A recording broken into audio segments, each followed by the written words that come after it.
ሃይ ጤና ቤተሰቦች እንደምን አላችሁ? ዛሬ ደግሞ እንግዲህ በእናንተው ጥያቄ በጣም ናቹራል በሆነ መንገድ የፀጉር ላይ የሚወጣን ሽበት በተለይ ያለ እድሜያችሁ ለክ 30 ላይ ያላችሁ 35 ላይ ያላችሁ ካሁኑ ገና ሽበት እያወጣ ያለባችሁ እንግዲህ ይሄንን ዛሬ በጣም ናቹራል በሆነ መንገድ የምናዘጋጀው ውህድ ነው። ያው ባለፈው ምናልባት ፌስቡክ ላይቭ ላይ እዚህ መተን ጾም ላይ ስናረግ በነበረበት ጊዜ አዲስ የኸርባል መጽሐፍ በቃ የኛው ሀገር ወደ 52 የሚሆኑ ቅመሞችና ህርቦችን በጥንቃቄ ለዘላስት 5 years አጥና ነበረ። ያንን ጥናት ጨርሶ እንግዲህ በመጽሐፍ መልኩ ያዘጋጀው አንዱም ዛሬ ማቀርብላችሁ እዛ መጽሐፍ ላይ እዚህ የምታየው መጽሐፍ ላይ ያለ አንድ ፎርሙላ ማለት ነው። ሽበትን ለማጥፋት በጣም ፓወርፉል የሆነ መንገድ ናቹራል በሆነ መንገድ ማለት ነው። እና እንግዲህ እንደምታውቁት እናንተ እንደዚህ ከውጪ ቀለም መቀባት ብዙ አይነት እንደውም ሽበቱን ያፋፈመዋልና ያንን ነገር ከስረ መሰረቱ ጀምሮ ያጣውን ሜላኒን አብሮ ፕሮዲስ እንዲያደርግ የሚረዳ ነው ማለት ነው። ስለዚህ ዛሬ ናቹራል በሆነ መንገድ እንዴት ነው እንግዲህ ታውቃላችሁ እንግዲህ ፀጉራችን የራስ ቅላችን እንደ ሶይል መውሰድ ይችላልላችሁ እና በዚህ በሞደርን ሳይንስ እንግዲህ ዋይቴር የሚፈጠርበት ዋና ምክንያት ከዛው ከግንዱ ስር ያለው ሃይድሮፕሮክሳይድ በኃይለኛ መልኩ ቢልድ አፕ ስለሚያደርግ ፎሊኩላር ሌቭል ማለት ነው። ያ ደግሞ እንግዲህ ኦክሲዴቲቭ ስትሬስ ራሱ የሜሎሳይት ይባላል።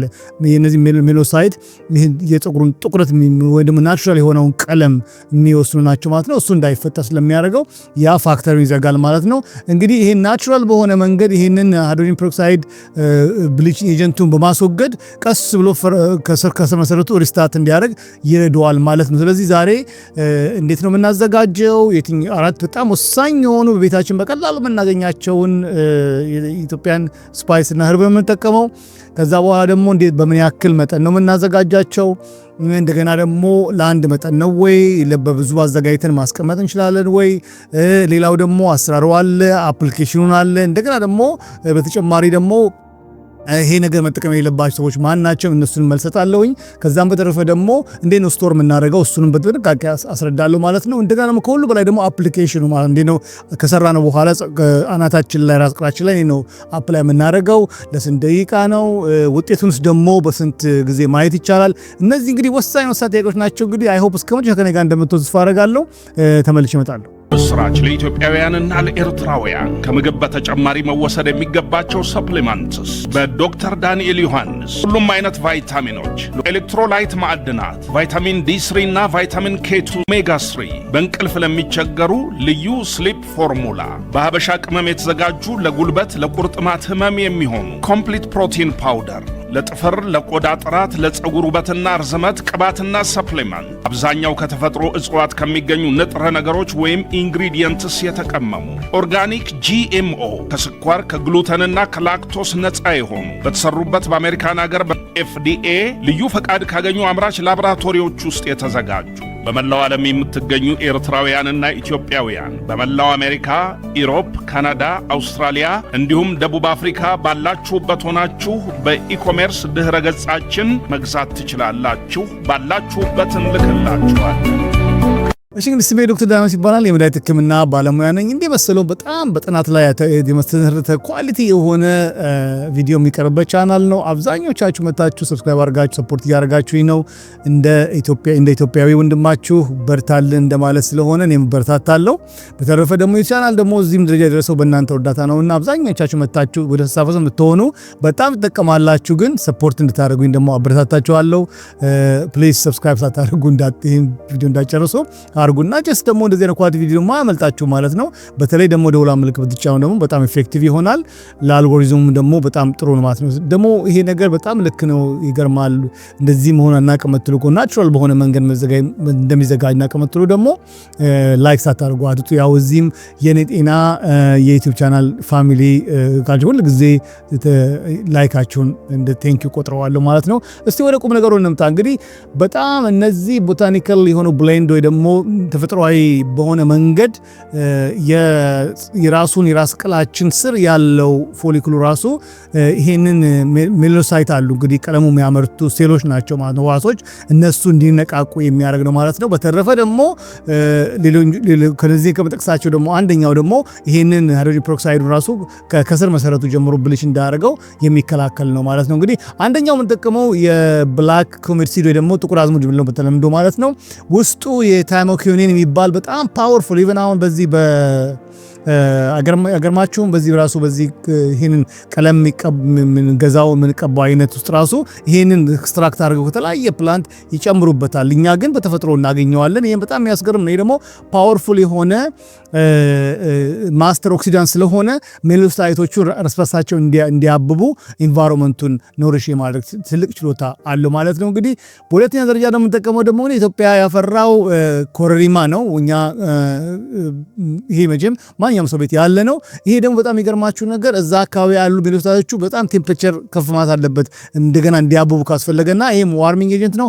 ያ ብቻም ሳይሆን ደግሞ እዛ አካባቢ የሚያስፈልገው አየርና ምግብ እና የተለያዩ ጥረኞች እንዲደርሱ ወደዛኛ ወደ የስሩ የእንትሩ የፀጉራችን አገዳው ያለበት ስሩ ጋር በልቡ ጋር ይሄ ፀጉራችን እንዲያድግ የሚያደርገው ዋናው ሞተሩ ላይ በቂ የሚያስፈልጉ ኒውትሪየንቶች እንዲደርሱ ዳሌት እንዲሆን ያደርጋል ማለት ነው። አካባቢ ያለውን የብለድ ማመላለሻ ካፕሌዎች በሙሉ ትንሽ ሪላክስ እንዲያደርጉ ስለሚያደርጋቸው። ሌላው ደግሞ እንግዲህ አብሽ ነው ፌኖግሪክ የምንለው ማለት ነው። እሱ ደግሞ በውስጡ በጣም ፓወርፉል የሆነ ሌቲሲን እና 4 አይነት አሚኖ አሲድ ስላለው ያ ደግሞ በተፈጥሮ ፀጉራችን የሚፈለገውን አይነት ቀለም በናቹራል መንገድ ያጠቆር ያለው ብራውንማ የሆነ ብራውንማ እና ያኛው ነገር የተፋፋመ እንዲፈጠር የሚረዳ ስለሆነ ይሄም አንድ ምን ጨምሮ ማለት ነው።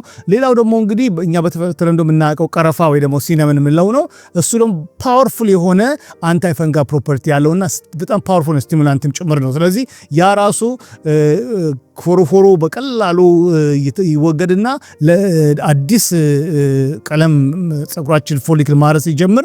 አንዱም ያንን ፒግመንት ሰፕሊመንት እንዲያደርግ ወይ ደግሞ እንዲያድግ የሚረዳ ኢንቫይሮንመንት ይፈጥራል ማለት ነው። አሁን ትልቅ ወደ ጥያቄ ስንመጣ እንዴት ነው የምናዘጋጀው? እንግዲህ በተነጋ አዳምጦኝ 3 የሾርባ ማንኪያ ጥቁር አዝሙድ እንጠቀማለን። 2 የሾርባ ማንኪያ ምክንያቱም በጥንቃቄ ካላደረግነው ይሄ ምክንያቱም እያንዳንዱ የሚሰራው ነገር አብረን ስናደርገው በዚህ በሜዲካሉ ተርም ወይ ደግሞ በፋርማሲ ተርም ወይ ደግሞ በዚህ በቅመማ አኳያ የምናየው በጣም ሲነርጀቲክ የሆነ ኢፌክት ይፈጥራል ማለት ነው። ስለዚህ 2 የሾርባ ማንኪያ አብሽ እንጠቀማለን። ሌላው ደግሞ 2 እንደዚሁ ደግሞ ማለት ነው ሾርባ ማንኪያ ክራሽ የሆነውን ደግሞ ኮረሪማ እንጠቀማለን ማለት ነው። እና 3 ሻይ ማንኪያ ጥቁር አዝሙድ፣ 2 ሻይ ማንኪያ አብሽ እና እንደና 2 ሻይ ማንኪያ ደግሞ ኮረሪማ እንጠቀማለን ማለት ነው። ሌላው የአንዱን ስቲክ ቀረፋ ማለት ነው። ይሄ ፓውደሩን ሳይሆን የምንጠቀመው ቅርፊት ነው የምንጠቀመው ማለት ነው። እሱን ከተገኘ ስቲክ እንለዋለን። እሱን አንዱን እንጠቀማለን ማለት ነው። አሁን እንግዲህ ትልቁ ነገር እነዚህን ስናደርግ አናምሳቸውም እንዲሁ በጥሬው ትንሽ ደረቅ ገርደፍ ነው የምናደርገው እንጂ ወደ ፓውደርነት አንቀይረው። ምክንያቱም ወደ ፓውደርነት ከተቀየረ በውስጡ ኤክስትራ ልናደርገው የምንፈልገው ዘይት ይተናል። ስለዚህ ያ እንዳይሆን ገርደፍ ነው የምናደርገው ማለት ነው። እንደዚህ ቅጥቅጥ አድርገን በቃ ላለ ከክት ነው የምናደርገው እንጂ ድቅቅ አናደርገው ማለት ወይም አይልምም ማለት ነው። ይሄ በጣም ወሳኝ ነው። እንግዲህ ይህንን ካዘጋጀን በኋላ ምን እናደርጋለን? 250 ሚሊ ሊትር ደግሞ ቬክል ያስፈልገዋል ማለት ነው። የምንጨምርበት ዘይት ማለት ነው። እሱን ዘይት እንግዲህ ከፈለግን እኔ የምመርጠው ብላስቲድ ኦይል ነው። እሱ ማይገኝ ከሆነ ደግሞ አቮካዶ ኦይል ዘ ቤስት። እሱ ደግሞ ምክንያቱም በኋላ ላይ እንዴት ዝግጅቱን ስለምነጋገር አቮካዶ ኦይል ይመረጣል። እንደውም በብዙ ጊዜ በአቮካዶ ኦይል ተደርጎ በጣም ኢፌክቲቭ ሲሆን ታይቷልና ኤክስትራ ቨርጂን ወይ ደግሞ የወይራ ዘይትም ካላችሁ በሱም ይሆናል፣ ግን መጠኑ ማለፍ የለብን ማለት ነው። እንዴ ነው ፕሪፔር የምናደርገው? ቅድም ነገርኳችሁ። እነዚህን ሲዶች ኮርስትሊ ግራይንድ እናደርጋለን ማለት በግርድፉ ማለት ነው። ጥቁር አዝሙድም አብሹንም እንደገና ኮረሪማም። ለዚህ ነው በጣም ወሳኝ ነገር ነው። አንዳንድ ጊዜ ፓውደር አድርገውት ሞክረውት ውጤት አላመጣም። ስለዚህ ገርደፍ እንዳለ ነው እንግዲህ ኢንታክት መሆን አለበት ማለት ነው። ሌላው ደግሞ እንግዲህ ኸርቦ ምንድነው የምናደርገው እዚህ ጃር ውስጥ ማለት ነው እንደዚህ ብራውን የሆነ ጃር ውስጥ ወይም ማስቀመጫ ውስጥ እናስቀምጠውና ኦይሉን ባናቱ ላይ እናደርግበታለን ማለት ነውና ትንሽ በማንኪያ ማስተል እናደርገዋለን። አንዱ መንገዱ ይሄንን በጣም ስፔሻላይዝ በሆነ መንገድ ማዘጋጀት ካስፈለገ ቢያንስ 2 ሳምንት ይፈጃል። ምን ነው የምናደርገው አንዴ ካስቀመጥነው በኋላ ልክ ፀሐይ መስኮት አካባቢ ላይ እናስቀምጠዋለን። ከ14 ቀን በኋላ ሬዲ ሆነ ማለት ነው። ግን አንድ በየቀኑ የምናደርገው ነገር አለ። ብድግ እናደርግና በደንብ አድርገን ሼክ እናደርገዋለን ማለት ነውና ያንን ኦይሉ በዋናው በአቮካዶ ኢንፊውዝ እንዲሆን ነው የሚረዳው ማለት ነው። እንደዚህ ደግሞ በፍጥነት እንዲደርስልኝ ይፈልጋለሁ ካላችሁ ደግሞ ራፒድ መንገድ አለ። እሱም ቀላል ነው። ደብል ቦይለር አለ ማለት ቀጥታ ዘይቱን በብረት ድስት አድርገን እነዚህ ነገሮች ጨምረን አናፈላውም። ግን ምንድነው በስቲም ላይ ማለት ነው። ለምሳሌ ቾኮላት ታውቃላችሁ አይደለ? ዝም ብላችሁ ሳላቀራችሁት ያራል። ያ እንዳይሆን ከስሩ የውሃ እንፋሎት ባዝ ይደረግለትና በላዩ ላይ በተለየ ዕቃ አድርጋችሁ ቁጭ ነው የምታደርጉት። ስለዚህ እንፋሎቱ ራሱ ያንን ፍጥነት በፀሐይ ብርሃን የሚያደርገውን ይሄኛው ያፋጥረው ማለት ነው። ያንን ለ2 ሰዓት ያክል እናደርጋለን። በጣም ሎ ሂት ላይ አድርገን በጣም አነስተኛ ቦይል መሆን የለበትም ጨርሶ። ስለዚህ ያንን ካረግን በ2 ሰዓት ይደርስልናል ማለት ነው። እንግዲህ ይሄን ለማድረግ አቮካዶ ኦይል ቤስት ነው ማለት ነው። ስለዚህ ከዛ በኋላ ከጨርስን በኋላ እናደርጋለን በመናገኛት ጨርቅም ሆነ ማጥለያ ማለት ነው። በደንብ ድቅቅ ባለ ማጥለያ ነው እና ነጠላም ሊሆን ይችላል፣ የነጠላ ቁራጭም ሊሆን ይችላል። እዚህ ሀገር ደግሞ አለ ራሱ የሚሸጥም አለና ያንን ጭምቅ ከዛው እናደርገውና በደንብ አድርገን እናጠለዋለን ማለት ነው። ከላይ ያሉት እነዚህ 4 ግርድፎች ይወጣሉ።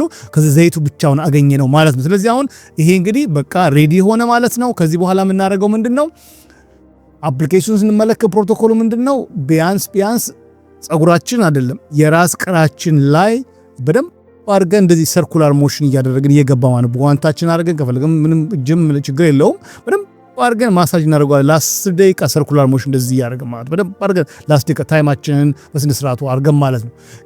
ከዛ በኋላ ያው እዛው እንዳለን እንቆያለን ለአንድ ሰዓትም ከፈለግንም ደግሞ ማታ የምናደርገውም ከሆነ ደግሞ ኦቨርናይትም ቢሆን ችግር የለውም። ግን ይሄንን ደግሞ ምን ያክል ነው የምናደርገው ስንል ደግሞ በሳምንት 3 ጊዜ ማድረግ አለብን እና በተለይ ደግሞ የመጀመሪያዎቹ 3 ወር ላይ 3 ወር በሳምንት 3 ጊዜ ማድረጋችን አንደርሳ። ከ3 ወር በኋላ በሳምንት 2 ጊዜ ብናደርገውም ችግር የለም። ስለዚህ ሰኞ፣ ሮብና አርብን ከ3 ወር በኋላ ደግሞ ሰኞንና አርብ ብቻ ማድረግ እንችላለን። ዋናው ትልቁ ነገር እንዳልኳችሁ ከተቀባነው በኋላ ለ2 ሰዓት ያክል ከፀጉራችን መሸፈኛ የሻወር ካፕ አለ እሱን አድርገን ለ2 ሰዓት ወይ ደግሞ እንደዛው ካፑ እንዳደረግን ሌሊቱ ማድረግ እንችላለን ማለት ነው። ስለዚህ ይሄ በጣም ወሳኝ ያ የምናደርግበት ጊዜ ይሄ አናታችን ያለው ጠቅጣቃማ ፖር ቀዳዳው በደንብ እንዲሰፋ ስለሚያደርገው ይሄ አፕሊኬሽኑ በደንብ አድርጎ ወደ ውስጣችን አብዞርብ ይሆናል ማለት ወደ ቆዳችን ሰርጾ እንዲገባ ያደርገዋል ማለት ነው። አየው በጣም እንደጠቅም ተፈርጋለሁ። ግን አሁን እናንተ ደግሞ ይሄንን በአንዴ ብቻ ለምን አዘጋጅ በሰፊው አዘጋጅ ካላችሁ ቅድም የጠቀስኳቸውን አማውንቶቹን ደብል ማድረግ ፈልጋችሁ ደብል ታደርጋላችሁ። በሶስት መስራት ካላችሁ በ2-3 አባስታችሁ በ3 ማርሻላችሁ ለውጥ የለውም በቃ። ስለዚህ የምንጠቀመውም ደግሞ አቮካዶ ኦይል ከሆነ ደግሞ እሱንም በ3 እናባዛለን 120 ሚሊ ሊትር በ3 አባስተን እሱን ከፈለግን በካፕ ቀይረን ከፈለግን ደግሞ በመለኪያ ለክተን በዛ መልኩ እንሰራለን ማለት ነው።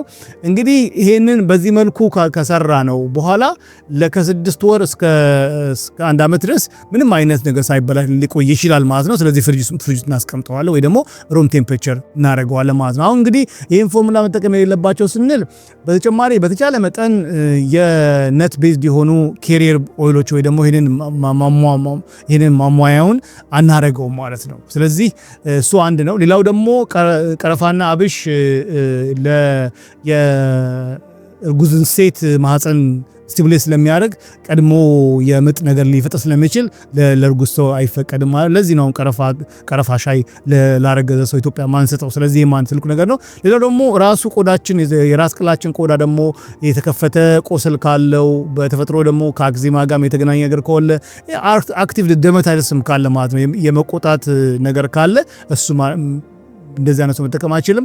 ትልቁ ነገር ግን ወሳኝ ነገር ምንድነው? ቴስት ማድረግ አለብን። እዚች ጋር ተቀብተናት ቢያንስ ለ30 ደቂቃ ወይም ደግሞ ለ1 ሰዓት የስኪን ቴስት ማድረግ አለብን። ለዛ ነገር ሪአክሽን ካለ ለአንዱ አይነት ንጥረ ነገር የማይስማማ ነው ማለት ነው፣ ለእናንተ አይሆንም ማለት ነው። ሌላው እንግዲህ ከምንወስዳቸው መድኃኒቶች ጋር ከውጭ ብናደርገውም ግን በውስጥ የሚጠጣም ባይሆንም ከአንዳንድ መድኃኒቶች በተለይ የደም መርጊያ መቅጠኛ መድኃኒት የምትወስዱ እንደ ኮሜዲ የምትወስዱ ወይም ዋርፍሪን የምትወስዱ ሰዎች ለእናንተ በጣም አይመከርም። ካረጋችሁም ደግሞ አንዳንድ ጊዜ በጣም በትንሹ ብሩዝ የምታደርጉ ከሆነ ወይ ደግሞ ቆስሎ ከሆነ ጥንቃቄ ማድረግ ያስፈልጋል፣ ወይ ደግሞ ከዶክተሮች ጋር መመካከር ያስፈልጋል። ሌላው ፌነግሪክ ራሱ የስኳርን በሽታ በጣም የጠቅም መድኃኒት ስለሆነ የስኳር ሌቭል ሊቀንስ ስለሚችል በቆዳችን ሰርጾ በደማችን ሊገባ ስለሚችል ያ ሁሉ ጊዜ ብለድ ግሉኮሳችን ወይ ደግሞ ስኳራችንን ወይ ደግሞ ስኳራችን መለካት አንርሳ ማለት ነው። ይሄንን በጣም እንዳትረሱ እንዳትረሱ ማለት። ስለዚህ አሁን እንግዲህ ዋናው መጨረሻ ጥያቄ እንግዲህ ወደ ገድለው ስንመጣ ምን ያክል ጊዜ ነው የሚሆነው? እንግዲህ ከአንደኛው እስከ 2 ሳምንት ጸጉሩ ራሱ ቴክስቸሩ ይቀየራል፣ በጣም ሻይን ያደርጋል። ሌላው ደግሞ አሁን ከስር ለሚበቅሉትና ለሚታደሱት ደግሞ ሜላኖሳይት ወይም ይሄንን ቀለም ለሚሰሩ ህዋሶች የተመቻቸ ኢንቫይሮንመንት ይፈጥራል ማለት ነው። ከዛ ሁለተኛው ወር ጀምሮ እስከ 3ኛ ወር ባለው ጊዜ ደግሞ ራሱ ይገርማቸው ከስር የሚበቅል ጥቁር ነገር መፍጠር ይጀምራል። እንደገና ደግሞ ግማሹ ደግሞ ከዛ በላይ ያለው ደግሞ ቀለሙ በጣም ቀስ እያለ ወር ላይ ስለሚጓዝ እንደ ድሮ በጣም ነጭ አይሆንምና ስሞኪ ወይ ደግሞ ልክ እንደ በምንድነው በጭስ እንደ ጠቆረ አይነት ነገር ይመስላልና ወደ ግሬነት ይለወጣል ማለት ነው። ያን ጊዜ እንግዲህ በጣም ወሳኝ የሆነ ኢፌክት እያመጣ ነው ማለት ነውና በኋላ ላይ ከ6 ወር በኋላማ በጣም ይገርም ነው። በሚገርም መንገድ ሪቨርስ ሆኖ ኦሬዲ ጥቁር የሆነ ወይ ደግሞ የራሱ የተፈጥሮ ቀለሙን ያንዳንዱ ማብቀል ጀምሯል ማለት ነው። ይሄ በጣም ወሳኝ ነው። እንግዲህ ይሄ ደግሞ አንድ ትልቁ ነገር ለሽበትም እንዲህ ከጠቀመ ለጸጉሩም ራሱ መፋፋት ትልቅ ጥቅም ስላለው እንደ ጸጉር ቅባት ማድረጋችሁ ስለምትጠቀሙት 6 ወር ብትጠቀሙ ለአንድ ዓመት ብትጠቀሙ እንደውም ሁሉ ጊዜ ይሄን ነገር እንደ ወሳኝ አድርጋችሁ ብትጠቀሙት ለሴቶችም ይሆናል ለወንዶችም ይሆናል ማለት ነው። እንግዲህ ይሄንን ነገር በጣም ደግሞ በለጠ ጥቅም እንዲኖር ለማድረግ ደግሞ በተቻለ መጠን ቫይታሚን B12 ያላቸው ምግቦችና ኮፐር ያላቸው ምግቦች በቅሬታ መውሰድ አለብን ይችላል። ደግሞ አንዳንድ ጊዜ ቫይታሚን B12 ደግሞ ጠብታውንም ወይ ደግሞ 1000 ማይክሮግራም በአፋችን ውስጥ ይገባ ማለት ነው። ያው ነገሩን ለማፋፋም ነገሩን ለማፋጠን የሚረዳ ስለሆነ ማለት ነው። አይ ሆፕ በጣም እናንተም ራሳችሁ ባልኳችሁ ኮምቢኔሽን በጥንቃቄ ካዘጋጃችሁት ውጤት እንደምታመጡ ምጥጥር የለኝም። ምንም ያክል ይሄ በጣም ኃይለኛ ኬሚካል ያለበትን ነገር ገዝቶ ከመጠቀም ይሄ በጣም ናቹራል በሆነ መንገድ እንግዲህ ተፈትኖ የታወቀ ነገር ነው ማለት ነው። አይ ሆፕ ነጥብ ተስፋ አደርጋለሁ። ጥያቄዎች ካሏችሁ ኮሜንት ላይ አስቀምጡልኝ። እንደገናም ደግሞ ሌሎች ፐርሰናል ጥያቄዎች ያው በዚህ ፐብሊክ ላይ ስለማልመልስ በቲክቶክ ቻናል ሄዳችሁ እዛ ላይ ፐርሰናል ሜሴጅ መላክ ትችላላችሁ። እዛ ላይ በቀን 30 ደቂቃ ስለማሳልፍ በቂ መልስ ሰጣችኋለሁ ማለት ስፔሲፊክ ጥያቄ ካላችሁ ማለት ነው። እንግዲህ በሌላ ቪዲዮ እስካገኛችሁ ሰላም ኮረብልኝ።